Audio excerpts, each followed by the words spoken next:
அனைவருக்கும் வணக்கம். சிவாய நமக்கு. நான் உங்கள் பேரன்பிற்குரிய சித்தார்த் அபிமன்யு. ஏன்னா திடீர்னு வந்து பார்த்தோன்னா சைக்கிள் அப்படின்னு பார்க்குறீங்களா?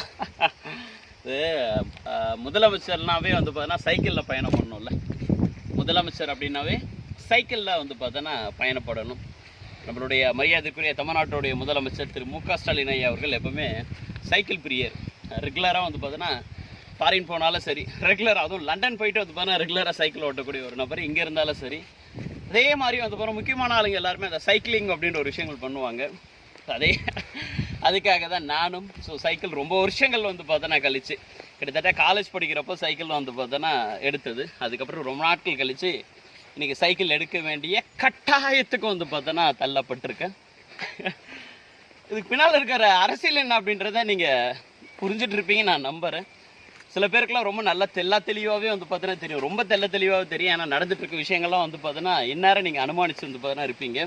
ஸோ முதலமைச்சர்னாவே சைக்கிள் ஓட்டணும்ல, முதலமைச்சர்னாவே சைக்கிள் வந்து பார்த்தோன்னா ஓட்டணும். அதான் சைக்கிள் வந்து பார்த்தோன்னா ஓட்டிகிட்டு இருக்கேன். நல்லது ஒரு முடிவை வந்து பார்த்தோன்னா எதிர்பார்க்கலாம். நீங்கள் திறமை உழைப்பு எல்லாத்தையும் விட வந்து ஜாதக அமைப்புக்கு ஒரு பெரிய வேல்யூ வந்து பார்த்தோன்னா இருக்குது. அதே மாதிரி திருவண்ணாமலை கிரிவல பாதையில் வந்து பார்த்தோன்னா சுற்றிட்டு இருக்கக்கூடிய அனைத்து நிர்வாகிகளுக்கும் ரொம்ப நன்றி. முதலமைச்சர் நல்லா இருக்குன்னு சொல்லிட்டு இன்றைக்கி நிறைய பேர் கிரிவலம் போயிட்டு வந்து போதுனா இருக்காங்க. அவர்களுக்கு என்னுடைய நெஞ்சார்ந்த நல்வாழ்த்துக்கள். நானும் தொடர்ந்து ஒரு ப்ரேயர் வச்சுட்டே இருக்கேன். முதலமைச்சர் ரொம்ப சீக்கிரமாகவே சரியாயிட்டு வந்து பார்த்தோன்னா வந்துடுவார். சந்திப்போம். டாடா, வரட்டா.